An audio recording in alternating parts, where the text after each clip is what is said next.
Paz, irmãos, vamos lá de novo para o nosso estudo sobre o livro de Apocalipse. A gente já falou um pouquinho da origem do livro, né, como ele foi revelado. Hoje nós vamos falar um pouquinho, começar a falar de uma das coisas que mais causa confusão entre os cristãos em toda a terra, que é referente às 7 cartas, às 7 igrejas, às quais Deus, através de João, se dirige no início do livro, bem como sobre os 7 espíritos que estão diante do trono. Vamos abrir lá no livro de Apocalipse, capítulo 1, nós vamos ler do versículo 4 até o 6. No meu tem um título que diz assim: Saudação às 7 igrejas. João, às 7 igrejas que estão na Ásia.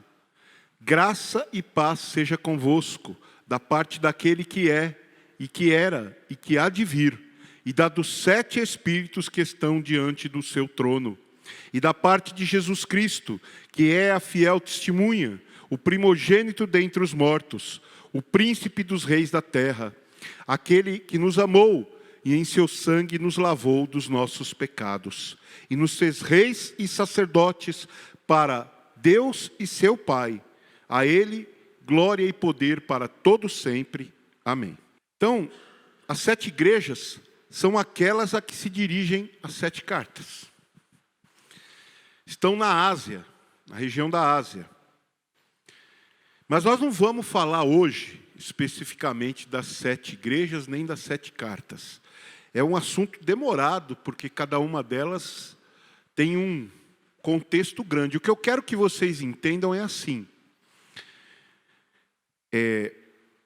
O número 7 é um número que simboliza, na cultura judaica, plenitude. Todas as vezes que o número 7 é referenciado, ele está falando de algo completo, de algo que tem um começo, meio e fim. Então, quando ele fala das 7 igrejas, ele, na verdade, está falando a todas as igrejas de todos os tempos. Quando ele se refere nas cartas, nas 7 cartas, a igrejas individualmente, na verdade, ele está falando com todas as igrejas do mundo, que vão, de acordo com o tempo, de acordo com a conduta, elas vão oscilar entre uma ou outra, mas sempre estarão enquadradas dentro desse perfil das 7 igrejas, que as 7 cartas mostram. Então, não é que ele enviou aquelas cartas para a igreja de Sardes, Tiatira, Filadélfia, Esmirna, né? Não, só para eles. Não é isso. Aquilo é uma referência de coisas que acontecerão com as igrejas em todo o tempo a partir daquele momento. Então, esse número 7, ele se refere a uma plenitude. Lembra que eu já disse para vocês que o Velho Testamento tem essa conotação porque era focado no judeu. O Novo Testamento perdeu um pouco disso, porque as cartas de Paulo são dirigidas aos gentios. Mas no Apocalipse isso retorna com força. O livro todo de Apocalipse tem um caráter judaico. E o judeu, ele tem um alfabeto, e esse alfabeto tem valor numérico. Ele não é como o nosso alfabeto, que letra é uma coisa e número é outra. Para eles, as letras e os números são a mesma coisa. Dependendo da frase é uma letra, dependendo da frase é um número. E cada letra do alfabeto tem um valor. Então, eles viveram, cresceram, aprenderam as escrituras sagradas, e isso vem desde Moisés, através desse processo. Então, a numerologia ou a cabala numérica dos judeus é muito importante para eles. E a gente não pode se esquecer disso. O livro de Apocalipse é um livro principalmente judaico. Então, por trás de toda a estrutura do livro, há o conceito da vida do judeu. Por isso é importante a gente entender. O número 7 é um número que representa plenitude. Então, quando ele fala das 7 igrejas, ele está falando de todas as igrejas. Quando ele fala das 7 cartas às 7 igrejas, ele está falando de conselhos para todas as igrejas em todos os tempos, e não para aquelas 7 igrejas da Ásia tão somente. Amém? Então, voltando lá, né? O número 7 é um número de perfeição dentro do conceito judaico, que é o modelo por trás de todo o contexto do livro de Apocalipse. Entendemos, então, que ele aponta para a igreja inteira de todos os tempos. Hoje, vamos observar algumas informações sobre os 7 espíritos que estão diante do trono, que servirão para melhorar a nossa percepção e discernimento sobre a pessoa do Espírito Santo em toda a Sagrada Escritura. Como já dissemos, o número 7 simboliza a plenitude. Então, os 7 Espíritos são uma imagem da plenitude do Espírito Santo, do seu sétuplo ministério, também representado no candelabro de 7 braços, o menorá. Então, dentro da cultura judaica, existem algumas coisas que são simbólicas. Por exemplo, dentro do Santo dos Santos, lá no local reservado, onde ficava a arca coberta com os querubins, estava o castiçal chamado de menorá, que era o castiçal de 7 lâmpadas. Este castiçal é uma representação da presença de Deus. Por que 7? Porque em vários pontos, em vários momentos, a Bíblia nos ensina que o Espírito Santo age de maneiras inumeráveis, mas ele se revelou aos homens de algumas maneiras específicas que nós vamos ver aqui na frente. Então, quando fala dos 7 Espíritos de Deus, a gente precisa observar direitinho o contexto, para não achar que é uma coisa qualquer, tá certo? Vamos ler no livro de Isaías, capítulo 11, versículo 2, uma das maneiras como o Espírito Santo se revelou, agora na pessoa de Jesus Cristo, né? Diz assim: e repousará sobre ele o Espírito do Senhor. Conte aqui comigo, ó. O Espírito do Senhor. O Espírito de sabedoria e de entendimento, de conselho e de fortaleza, de conhecimento e de temor do Senhor. 7. Tá? Zacarias, capítulo 4, versículo 2. Também é uma referência a essa realidade. Ele diz assim: e disse-me, que vês? E eu disse, olho, e eis que vejo um castiçal todo de ouro, e um vaso de azeite no seu topo, com as suas 7 lâmpadas, e 7 canudos, um para cada uma das lâmpadas que estão no seu topo. Então a gente já vê, né, nessas duas passagens, uma referência, né, uma no menorá, e a outra na manifestação do Espírito de Deus sobre Jesus Cristo. Essa profecia de Isaías é uma profecia messiânica. Está falando do Cristo. Porém, a gente vê aqui a manifestação de Deus na forma de 7 qualidades, de 7 virtudes, de 7 espíritos, se a gente assim quiser entender. Contudo, há alguns estudiosos que defendem a ideia de que estes 7 espíritos seriam 7 seres angelicais, já que as Escrituras também descrevem os anjos como espíritos. Vamos ver lá no livro de Hebreus, capítulo 1, versículo 14. A gente poderia ler o 13 antes, para dar contexto, mas para não ficar muito longo, vamos ler só o 14. Diz assim: não são porventura todos eles espíritos ministradores, enviados para servir a favor daqueles que hão de herdar a salvação? Então aqui está falando dos anjos, né? A palavra é completa. Ela lá no versículo, no entendimento do versículo, se você pegar o versículo 13, você vai ver que ele diz que faz dos seus anjos estrelas, faz dos seus servos prodígios, tal, e faz com que eles sejam espíritos ministradores. Antes da gente começar a ficar com muita informação na cabeça, vamos lembrar do culto de 15 dias atrás, do estudo de 15 dias atrás, quando a gente falou um pouquinho sobre a diferença entre como era o anjo na realidade do judeu e como é o anjo na realidade da igreja. Na realidade do judeu, o anjo vinha representando Deus. Então o homem tinha que se curvar. A gente vê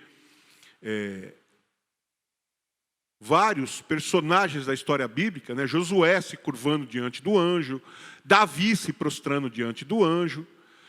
Quando chega na época da igreja, a coisa muda. O próprio João, que escreveu o livro de Apocalipse, quando ele viu tudo aquilo, ele tentou se prostrar diante do anjo. O anjo falou: opa, parou, meu amigo. Eu sou teu conservo. Quer dizer, eu estou aqui para ajudar você a servir. Então mudou a perspectiva.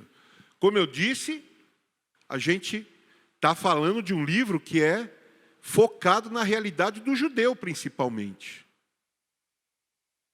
Então, quando ele cita anjos, ele cita dentro daquela realidade. Ou seja, espíritos que tinham incumbência de Deus de fazer determinadas coisas. E se colocavam acima dos homens. Porque os homens eram servos. Hoje os homens são filhos por causa do sacrifício de Jesus. Fomos adotados. Então estamos acima dos anjos. Não é que eles são dispensáveis ou desprezíveis, não é isso. É que quando eventualmente um anjo aparece, não é para que a gente o adore. Ele veio para trazer uma informação do Deus dele, que é o nosso Deus e o nosso Pai. É diferente. O processo é diferente. Então, porque esse livro é um livro com base judaica, algumas pessoas querem dar a estes anjos que estão diante do altar, diante do trono. Imagina aqui, está o trono, está Deus, está Jesus e os 7 espíritos.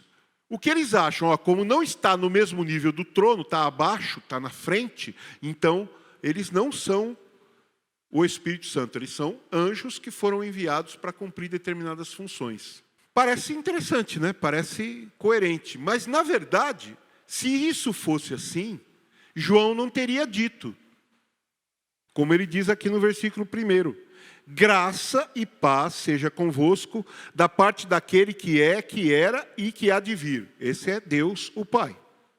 E da dos 7 espíritos que estão diante do seu trono. Se eles não fossem o Espírito Santo, não fossem Deus, por que haveria uma doação de paz no nome deles? Né? E aí depois ele fala, e da parte de Cristo. Então, ele fala da Santíssima Trindade. Aliás, embora em nenhum momento do Apocalipse se diga Trindade, como não se diz em nenhum lugar da Bíblia, mas especificamente no Apocalipse não se fala nenhuma vez sobre a Trindade, todo o livro é focado na manifestação da Trindade, do Pai, do Filho e do Espírito Santo. São os personagens recorrentes o tempo inteiro. Então fica aquela coisa, né? Os que defendem essa posição de que não são o Espírito Santo, mas 7 anjos, né?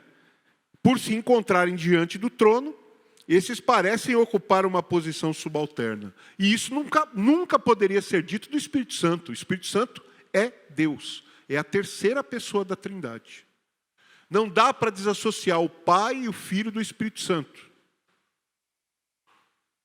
Não dá. Eles são um e o mesmo, embora em 3 pessoas distintas. Então, dizer que eram anjos, você tira a qualidade, porque está doando algo que eles não têm para dar. O anjo não tem para dar, quem tem para dar paz é Deus. Graça é o favor imerecido de Deus. Se Deus não doar, quem vai doar? Ninguém mais tem, né? Então, vamos olhar de novo no Apocalipse, capítulo 1, versículo 20. De novo aparece aqui bastante vezes o número 7. O mistério das 7 estrelas que viste na minha destra e dos 7 castiçais de ouro. As 7 estrelas são os anjos das 7 igrejas. E os 7 castiçais que viste são as 7 igrejas. Se a gente, de acordo com esse versículo, né, se a gente for entender que as 7 estrelas representam os anjos das igrejas. O que é o anjo da igreja? Dentro dessa passagem, é o presidente da igreja. No nosso contexto, seria o Joel. Certo? No nosso contexto, quem é o anjo da igreja? É o Joel. É o pastor presidente. Ok? Naquela época, quem era? Não sei. Havia um pastor, um presbítero, alguém que era o presidente daquela igreja, que era o responsável em primeiro lugar. Nunca é uma pessoa só, há um ministério, mas sempre há um que é o líder. Então, quando ele fala dos 7 castiçais, aqui é outra passagem em outro momento. Está falando, cada igreja é um castiçal. Por quê? Porque ela serve para iluminar o mundo. Mas qual é a primeira luz? É o anjo daquela igreja. É aquele que está ali à frente dos trabalhos. Entende? Então, nessa percepção, de novo, a gente tem o número 7. E, neste momento, a gente entende assim. Se ele está falando dos 7 anjos são isso, os 7 anjos são aquilo, e daqueles 7 anjos que estão diante do trono, ele não diz nada, é porque já está fazendo uma diferença. Por que eu vou explicar estes 7 e não aqueles 7? Porque esses daqui ninguém sabe quem são, mas aqueles 7 primeiros que estão diante do trono, todo mundo sabe. Na tradição judaica, é o Espírito Santo. Por que 7? Porque ele se manifestou de 7 formas diferentes para o Senhor Jesus Cristo, conforme a promessa de Isaías. 7 qualidades, 7 dons, 7 virtudes, né? Um ministério sétuplo, né? Por que eu digo isso dessa maneira? Vamos olhar Apocalipse ainda, capítulo 5, versículo 6.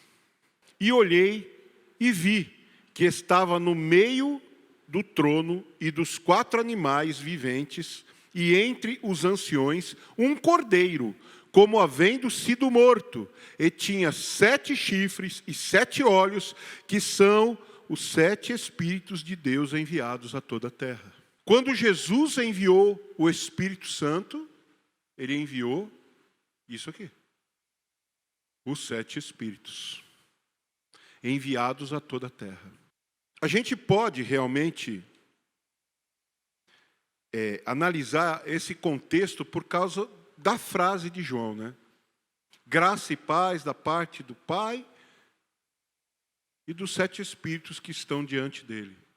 É uma maneira dele dizer, está ali, olha, o Pai, o Espírito e o Cordeiro. É a Trindade. E isso porque a palavra original, que nós traduzimos por 7 Espíritos de Deus, poderia ser traduzida como o Espírito sétuplo, ou a setuplitude não existe, né? Mas seria mais ou menos isso, né? O Espírito 7 vezes. É uma maneira de dizer que a melhor tradução seria os 7 Espíritos de Deus, ou o sétuplo ministério, o sétuplo, a ação de 7 maneiras diferentes com a qual o Espírito Santo foi enviado a toda a terra. Todas essas são informações que falam do Espírito Santo. Nós aprendemos a chamá-lo de Espírito Santo. Mas em algumas partes da Bíblia a gente lê o Espírito de Deus, o Espírito de Jesus, o Espírito dos profetas. dependendo como isso está escrito, está se referindo ao Espírito Santo. Algumas passagens, né, da Bíblia, do Velho Testamento, quando foram traduzidas, a palavra Espírito vinha em letra minúscula, se referindo ao Espírito do homem. Mas com o tempo, Deus foi mostrando, e nas versões mais modernas, inclusive na revisão, né, vamos dizer assim, ortográfica, que a gente mais usa, que é a Corrigida Fiel hoje, isso foi suprimido. E hoje a gente lê, na maioria das passagens, quando fala de Deus, Espírito com letra maiúscula, porque não é o nosso Espírito, é o Espírito de Deus. Então, quando a gente está lendo a Bíblia, observe isso. Quando está Espírito com letra minúscula, está falando do nosso intelecto, da nossa mente, da nossa realidade humana. O nosso Espírito. Quando está escrito Espírito com letra maiúscula, está falando do Espírito de Deus.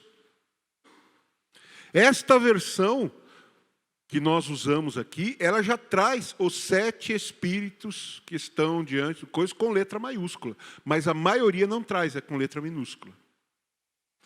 E aí surge de novo essa confusão. Mas lembrando a vocês, quem tem a capacidade de se manifestar como espírito de temor, de sabedoria, espírito de inteligência, de conhecimento, de temor, é o Espírito Santo.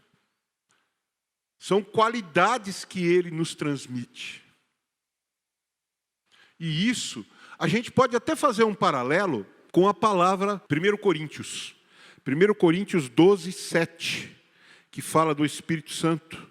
Há diversidade de dons, versículo 4. Ora, há diversidade de dons, mas o Espírito com letra maiúscula é o mesmo. E há diversidade de ministérios, mas o Senhor é o mesmo. E há diversidade de operações, mas é o mesmo Deus que opera tudo em todos. Mas a manifestação do Espírito com letra maiúscula é dada a cada um para o que for útil. Porque a um, pelo Espírito, é dada a palavra da sabedoria. A outro, pelo mesmo Espírito, com letra maiúscula, a palavra do conhecimento. A outro, pelo mesmo Espírito, com letra maiúscula, a fé. A outra, pelo mesmo Espírito, com letra maiúscula, os dons de curar. A outro, a operação de maravilhas. A outro, a profecia. A outro, o dom de discernir os espíritos. A outro, a variedade de línguas. E a outro, a interpretação das línguas. Mas um só e o mesmo Espírito, com letra maiúscula, opera todas estas coisas, repartindo particularmente a cada um como quer. Então veja, aqui ele cita 9 dons. São só esses? Não, há outros. Mas esses daqui fazem parte daquilo que se chama a missão, né, da igreja. A missão da igreja é que o povo seja batizado no Espírito Santo. E uma vez batizado, esses dons se manifestem para o benefício da própria igreja. Mas há outros dons. E veja como ele coloca: um mesmo Espírito reparte. Da mesma maneira, vamos olhar aquela maneira de escrever lá de Isaías, né? Isaías 11, versículo 2. Repousará sobre ele o Espírito do Senhor, com letra maiúscula, esse Espírito. Aí os outros, todos com letra minúscula, ó. E Espírito de sabedoria e de entendimento, e Espírito de conselho e de fortaleza, Espírito de conhecimento e de temor do Senhor. O Espírito do Senhor traz a manifestação de outras qualidades, de outras virtudes. Assim como ele pode trazer a manifestação de dons, inclusive alguns que não estão listados aqui. O que é importante a gente entender? Que quando aquele texto está falando dos 7 Espíritos que estão diante do trono, está falando de Deus, do Espírito Santo, a terceira pessoa da Trindade. Não está falando do anjo não sei o quê, porque o anjo é um espírito. Não, está falando do Espírito Santo de Deus. E por que isso é importante? Porque a gente precisa entender quem são os personagens deste livro. A gente precisa por cada um de nós, por si mesmo, identificar, aprender a identificar. Quando a gente lê as Escrituras, de quem está falando. Quando há promessas, a gente precisa entender. Quando há uma referência de algo tão detalhado como o Apocalipse, a gente precisa ter uma visão macro, né? Ver de cima, ver o panorama todo, mas enxergar detalhes que são importantes. Como eu disse, todo o livro de Apocalipse é focado na cultura judaica. Porém, em todo o livro do Apocalipse, é o livro que mais fala da Santíssima Trindade. Só que não cita uma vez o nome dele. Mas mostra a ação de cada um deles. Como eu já disse, Jesus Cristo aparece, nós o chamamos de sumo sacerdote. Está lá. No livro de Hebreus, né? Principalmente do capítulo 7 em diante, quando Paulo descreve o ministério, né? Ou o sacerdócio de Jesus Cristo, ele é o sacerdote. Aí há uma passagem no livro de Apocalipse em que Jesus aparece como sumo sacerdote, ministrando diante do Pai as orações, com incenso, com oferta de cheiro suave, que é uma representação do processo de culto judaico, como havia. De vez em quando a gente ainda vê na televisão, a igreja ortodoxa usa muito, a igreja católica quase parou, mas dependendo dos momentos, a gente vê, né, em determinadas missas da igreja católica, o padre lá com incensário, espalhando aquela fumacinha e tal. Aquilo lá é o papel que Jesus faz diante de Deus. Só que ele não lança um cheirinho agradável, ele lança as nossas orações misturada com a obra dele diante do Pai. Os seus milagres, os seus prodígios. Então, Jesus aparece no Apocalipse como o sumo sacerdote. Ele aparece no capítulo 4 como o cordeiro que foi imolado para poder romper os selos do livro. Então, há passagens, há citações dentro do livro de Apocalipse que identificam a pessoa do Pai, há citações que identificam a pessoa do Filho e há citações que identificam o Espírito Santo. Não apenas falando deles, mas mostrando que eles estão agindo, estão desempenhando esse papel lá. Por isso, é importante a gente identificar desde o início que as cartas são enviadas através do Espírito Santo, ou seja, ainda hoje, o Espírito Santo continua falando com as igrejas. Não se resumiu àquele texto apenas. Ele continua falando. Como eu disse, tem aqueles estudiosos que entendem, né, que os 7 anjos que estão diante do altar podem ser, de fato, 7 seres angelicais, que desempenham um papel pré-determinado por Deus, né, de uma maneira diferente dos outros anjos. Também há aqueles que entendem que são anjos de grande poder, de uma patente elevada, para estarem ali desempenhando um papel especial, né?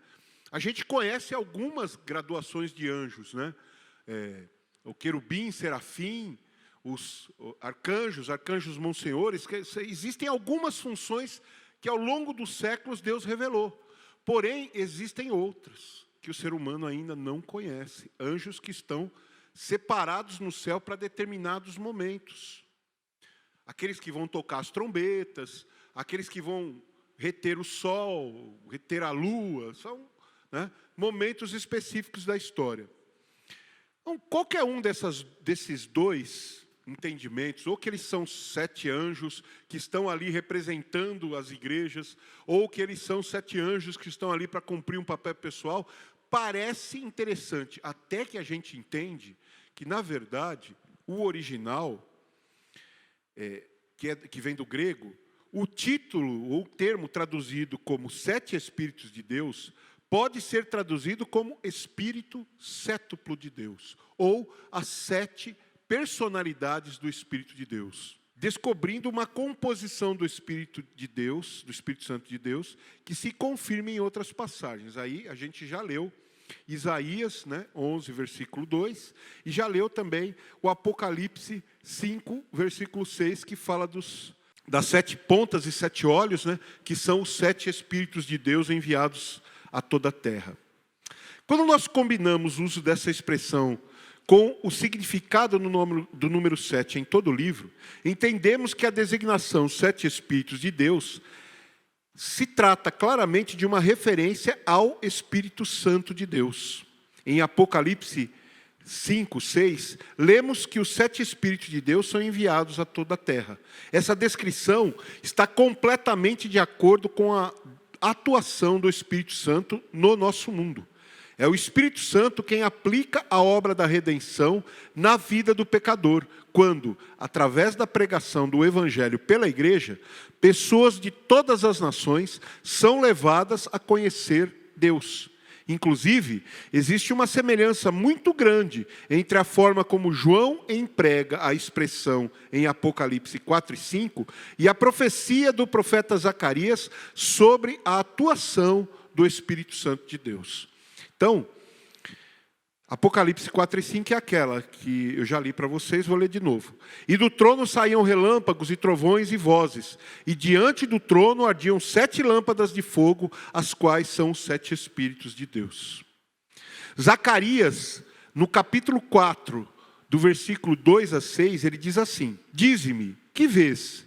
E ele disse: Olho, e eis que vejo um castiçal todo de ouro, e um vaso de azeite no seu topo, com as suas 7 lâmpadas e 7 canudos, um para cada uma das lâmpadas que estão no seu topo.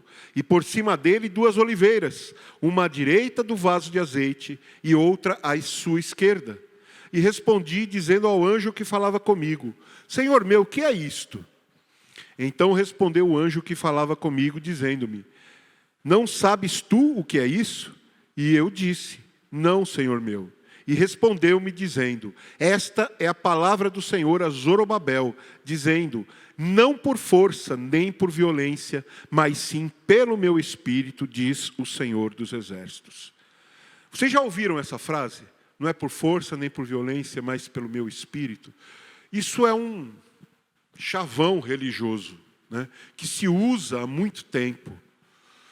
Quer dizer, não é porque você está afim, ou porque alguém está mandando. Quem convence e faz as coisas acontecerem é Deus, através do Espírito Santo no tempo certo.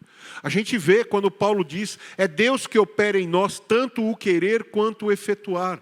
Ou seja, se o Espírito Santo não nos mostrar e não nos convencer a querer o que Deus quer, a gente vai passar uma vida insatisfeito e infeliz. O Espírito Santo nos convence, a ponto da gente querer as coisas que Deus quer, mesmo sem a gente saber que é Ele. E ao mesmo tempo é o Espírito Santo que nos leva a executar algumas tarefas.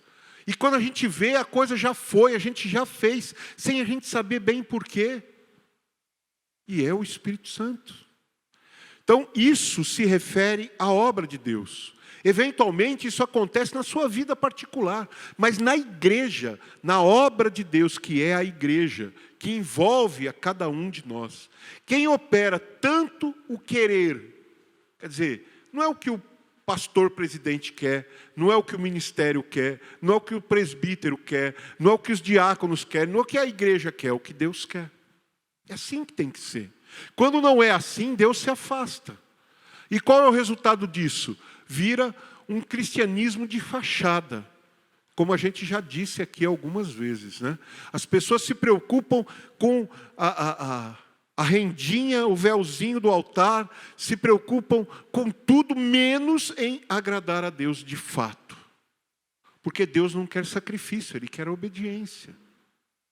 Então veja que a ideia de os 7 Espíritos de Deus enviados a toda a terra, que estavam diante do trono, que estão diante do trono de Deus o tempo inteiro, que se manifesta lá no símbolo religioso, no menorá, naquele castiçal de 7 velas. Nesta visão que Deus deu ao profeta Zacarias, era a palavra de Deus enviada a quem? A Zorobabel. Quem era Zorobabel? Zorobabel é um outro nome para Daniel, era o presidente da igreja, era o dirigente máximo da igreja, ou seja, um dos anjos da igreja lá de Apocalipse, o anjo da igreja. Então a ele Deus enviou, e através dele distribui para a igreja as palavras que lhe agradam, da maneira que lhe agrada. Ó, como que termina? Esta é a palavra do Senhor a Zorobabel, dizendo: não é por força nem por violência, mas sim pelo meu Espírito, diz o Senhor. Quer dizer, não adianta vocês quererem subir lá e reconstruir Jerusalém. Não é a vontade de vocês, e nem a força de vocês que vai fazer isso. Sou eu. Então, se vocês estão sentindo essa vontade, acreditem, sou eu que estou movendo vocês. E se eu estou movendo vocês a querer, eu vou mover vocês até que vocês executem a minha obra. Ela não vai ficar pela metade. Essa profecia tem esse contexto. E isso combina muito bem com o que João está falando sobre os 7 Espíritos, que foram enviados a toda a terra. Porque é exatamente isso. A palavra de Deus não veio só para nós. Vai para todo aquele que ouvir. Quem tem ouvidos, ouça o que o Espírito diz às igrejas. Não é a igreja, as igrejas. Por quê? A igreja não é uma só? É para ele, mas para nós não é. A placa aqui, outra ali, outra lá. Uma doutrina de um jeito aqui, outra ali, outra lá. Então entendem? Por que é importante a gente entender que é o Espírito Santo que estava sendo mostrado para João? Porque isso simboliza que Deus não desistiu, que o Espírito Santo continua sendo derramado.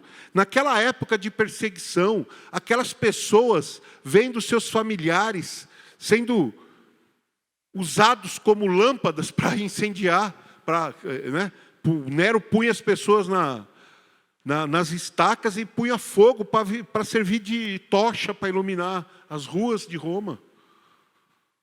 Então olha a situação que aquele povo estava vivendo, a tragédia que era a vida daquelas pessoas perseguida por Roma, perseguida pelos fariseus, saduceus e os religiosos judaicos, perseguido pelas outras nações, porque onde o cristão se levantava, parava de vender estatuazinha, nichos de Diana, por exemplo, estátuas de Hércules. Acabou. O cristianismo é o Deus sem rosto, que não quer imagens. Então, muitas cidades viviam do comércio de objetos religiosos. A Bíblia cita o exemplo da cidade de Efésios, onde Paulo foi quase morto, porque ele se levantou para falar de Deus, e quando ele começou a falar, isso incomodou os artesãos daquela cidade, que eram fabricantes de nichos, que eram como se fossem pequenos ninhos, né, colocados dentro de altares, de casinhas enfeitadas para a deusa dos Efésios, que era Diana. Ele quase foi morto por causa disso. Então, o Evangelho bateu de frente com muitas coisas, até que foi subvertido, né? Hoje você vai, por exemplo, lá na Aparecida do Norte, aquilo virou um comércio, meu gente. O que aquilo tem a ver com Jesus? Está lá. Aquele mausoléu gigantesco, aquela basílica imensa, cabe quase 15 mil pessoas dentro da nave central, fora tudo que tem em volta. E todo o comércio, tudo lá é em função de Maria. Ou seja, estamos de novo o cristianismo batendo de frente com essas tradições do mundo. E quando você fala mal, os católicos ficam bravos, né? E aí, o que a gente faz? É o Espírito Santo, a palavra que foi enviada a toda a terra. E essa palavra se manifesta na vida das pessoas a partir do momento que as pessoas vêm à igreja, ouvem o Evangelho de Jesus Cristo e passam pelo processo de se render a Ele, de confessar as suas culpas, ser batizados no batismo de arrependimento nas águas, e posteriormente buscando a Deus no batismo no Espírito Santo, que a Igreja Católica transformou num ritual chamado crisma, que é uma aberração, mas foi assim que eles colocaram. Então, entenda a importância dessas coisas. Entender que é o Espírito Santo, para a gente não se deixar levar por modismos. A gente talvez nunca vai saber tudo sobre o livro de Apocalipse, porque tem coisas dentro do livro de Apocalipse que ninguém sabe até hoje. Os homens acham que é assim, outros acham que é assado, mas enquanto Deus não mostrar, enquanto não se cumprir, a gente não vai saber de fato o que é.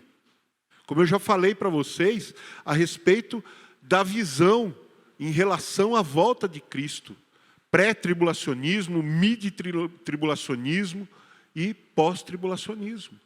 Nós entendemos, através das Escrituras, que a melhor maneira de fazer essas coisas funcionarem do jeito que a Bíblia diz, e não segundo a interpretação que a gente acha que tem, mas dentro do contexto do que a Bíblia diz, é a interpretação pré-tribulacionista. Mas tem gente que usa versículos muito bem colocados para dizer o contrário, que Jesus vai vir depois. E aí? Ele vai vir antes ou vai vir depois? Ele vai vir no meio? Antes, durante, depois? Eu não sei. Eu acredito que para a igreja ele vai vir antes. Esse é o ponto. Agora, e se ele não vier antes, vier no meio? Eu vou deixar de crer nele por causa disso? Então entende? A gente tem que conhecer todas as versões, mas esperar em Deus. Ok? Voltando lá, né? Quando a gente utiliza essa interpretação aqui, tá? A gente está falando da atuação do Espírito Santo de Deus. Então, a atuação do Espírito Santo de Deus é como se ele tivesse um ministério sétuplo, ligado às 7 igrejas. Mas as 7 igrejas não são só 7, são a do mundo inteiro. Então, o Espírito Santo é um completo. Ele foi enviado por inteiro, ele não foi enviado pedacinhos. Vai esse pedaço para cá, esse pedaço para lá. Não. O Espírito Santo foi derramado sobre a terra, para que todo aquele que crê o receba. Certo? Então, não se esqueçam disso. Para finalizar aqui, né, eu até já citei esse ponto, mas é importante a gente reforçar. Tá? Esclarecer que, quando nós utilizamos a profecia, aquela profecia messiânica de Isaías 11, versículo 2, né, que é dito que sobre o filho de Davi é Jesus, é o Messias. Repousaria o Espírito do Senhor, o Espírito de sabedoria e entendimento, o Espírito de conselho e de fortaleza, e o Espírito de conhecimento e temor do Senhor. É claro que esse texto pode ser utilizado para falar do Espírito Santo, porque descreve justamente o que ele faz. O Espírito Santo não dá sabedoria? Não desperta, não ensina a gente a ter temor de Deus. O que é temor? É medo? Não. Temor é o receio de desagradar a pessoa que a gente ama. Receio de ofender aquela pessoa a quem a gente quer tão bem. Isso é temor. Não tem nada a ver com medo. Tem a ver com respeito. Tem a ver com amor. Tem a ver com cuidado. Não tem a ver com medo. Por isso que Paulo diz que, aliás, João fala, né, que aquele que teme não é perfeito diante de Deus. Por quê? Porque ele tem medo. Ele não está fazendo porque ele ama, ele está fazendo porque ele tem medo. Deus não quer que você tenha medo dele. Deus quer que você o respeite. E deseje agradá-lo e não desagradá-lo. Isso é temor. Desejar agradar a Deus e não desagradá-lo é temor. é respeito, não é medo. Então vamos lá. É claro que esse texto, utilizado para falar do Espírito Santo, descreve justamente o que ele faz. Porque ele não pode ser usado, ele não pode ser usado com o objetivo de tentar estabelecer uma designação específica ou um nome para cada um dos 7 Espíritos de Deus. Tá? Então, o Espírito de sabedoria. O Espírito Santo é composto pelo Espírito de sabedoria. Não, sabedoria é uma das características intrínsecas do Espírito Santo. Não existe um Espírito de sabedoria.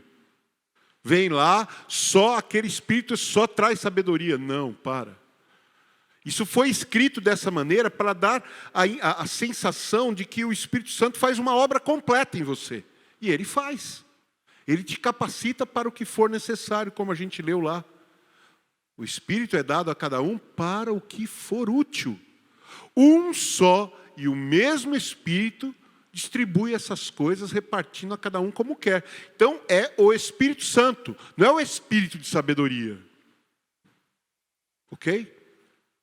Não é o Espírito de temor do Senhor, não. O Espírito Santo te ensina, te inspira, te ajuda a conhecer Deus e a desejar agradá-lo. E ao desejar agradá-lo, naturalmente você vai ter temor, porque você vai ter o receio de desagradá-lo, de ofendê-lo, de prejudicá-lo, de inquietá-lo.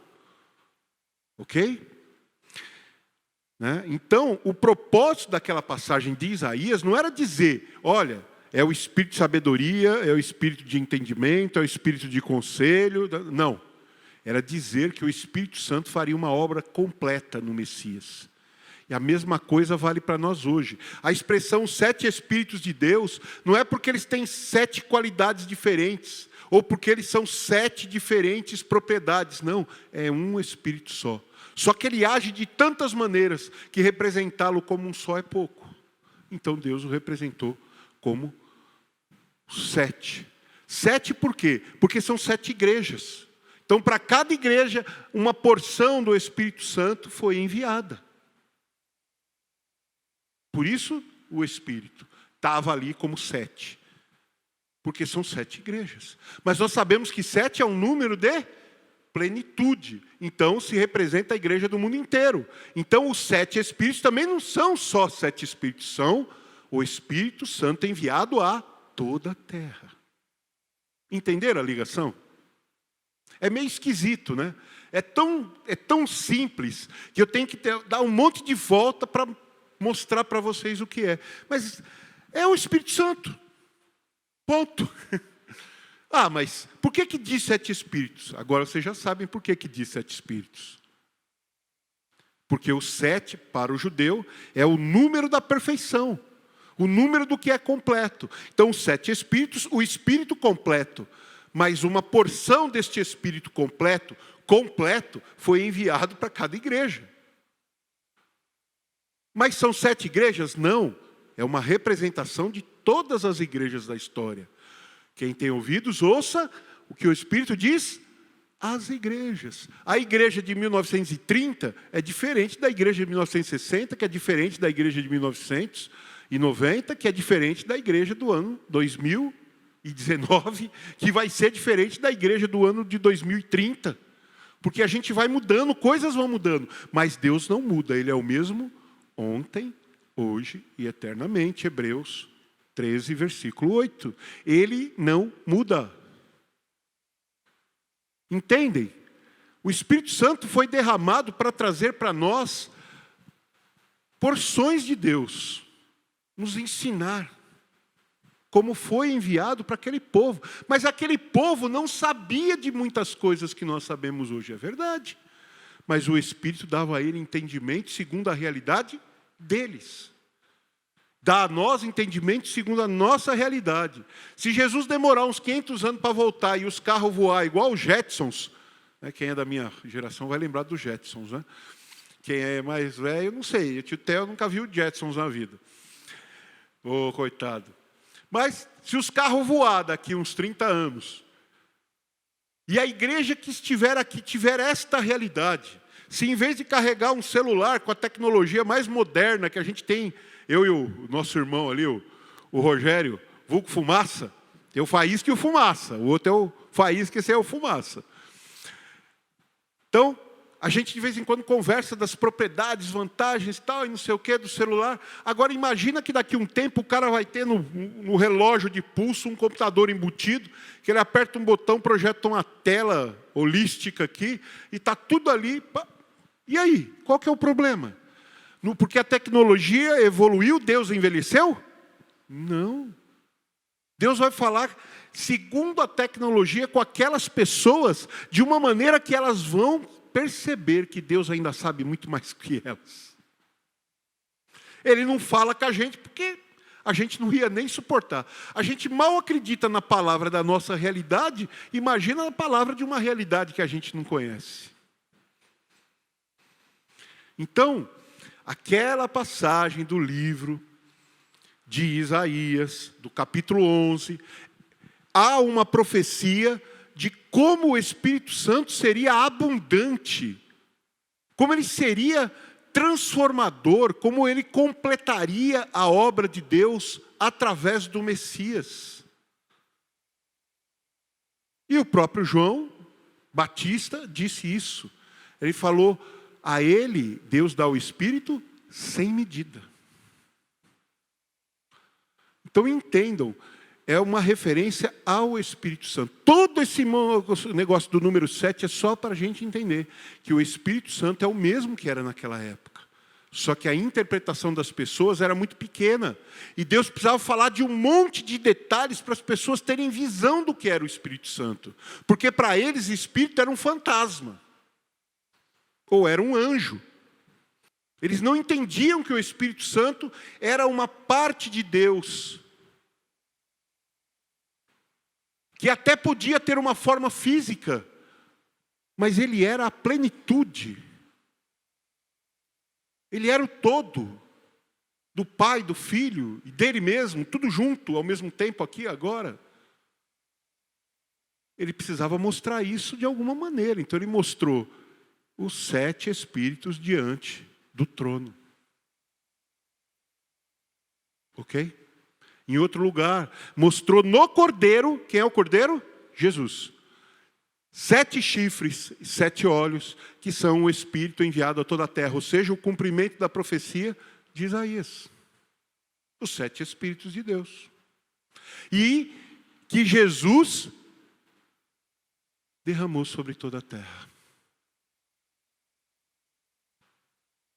Certo? Então, tenham essas coisas em mente. São apenas alguns detalhes. Se a gente for falar, tem muito mais para falar. Mas, basicamente, é isso. E, quase uma hora, só falando alguns detalhes sobre o Espírito Santo, de 2 ou 3 passagens de Apocalipse. Para a gente conseguir entender a grandeza do amor de Deus, do cuidado, de falar de tantas maneiras para que aquelas pessoas com aquela cultura consigam entender. E a gente tem que rebolar para conseguir entender algo que não é da nossa realidade. Não é, nós não somos judeus. A gente não sabe o que é cabala. A gente não sabe o que é numerologia. Aliás, a numerologia é proibida para o cristão, como era proibida para o judeu. Mas o judeu vivia uma coisa parecida, que era a cabala, que envolvia essa coisa de números, mas dentro da cultura e da escrita deles. E isso Deus não proibiu, porque eles precisavam se comunicar. Então entende? Quanto é importante que alguns detalhes a gente seja meio chato e até exaustivo. Eu sei que essa matéria não é legal, igual falar dos cavaleiros do Apocalipse, mas a gente precisa entender isso. Porque senão vão acontecer momentos da nossa leitura, do nosso estudo particular, que a gente não vai saber o que está rolando. Porque falta uma base como essa. Amém? Vamos fechar os nossos olhos, vamos curvar a nossa cabeça. Vamos falar com Deus sobre essa realidade. Aleluia, Pai. Deus Santo e Poderoso, que o Teu maravilhoso Espírito Santo possa, cada dia, se revelar na nossa vida, Senhor. Como Tu se mostrou a João naquela visão, como 7 espíritos, Senhor. Como Tu se mostrou em outro momento, como 7 chifres e 7 olhos na cabeça do Cordeiro que representa Jesus Cristo. Como o Senhor mostrou a Isaías que seria, Senhor, o Teu Espírito sobre o Messias quando Ele viesse. E assim tantos detalhes. O Espírito que assume tantas propriedades, que dá tantos dons, que age de maneira tão variada, porque nós somos diferentes uns dos outros. E o Senhor respeita e trata a cada um de nós dentro da nossa individualidade. Nós só podemos Te louvar, nós só podemos Te agradecer, Senhor, por tanta benignidade, por tanto amor, por uma maneira tão abrangente de procurar maneiras de nos informar. E exatamente por isso, nós pedimos a Ti, que este maravilhoso Espírito Santo, a terceira pessoa da Trindade, possa iluminar a nossa mente e despertar o nosso entendimento em relação a todas estas coisas, para a honra, para a glória, para o louvor do Teu nome, a fim de que esses estudos não sejam uma teoria estéril na nossa vida, mas se transformem em nós, numa conduta cada vez mais agradável a Ti, com gratidão, com louvor, com reconhecimento e com uma confiança, Senhor meu Deus, cada dia renovada, diante daquele que com tantos detalhes cuidou da nossa vida e tem trazido a cada um de nós até aqui, porque até aqui o Teu Espírito tem nos ajudado, e nós louvamos e bendizemos a Ti, porque entendemos que não somos dignos, mas o Teu amor assim preparou para nós. Nós Te agradecemos e Te louvamos, em nome do Pai, do Filho e do Espírito Santo de Deus. Amém, Jesus.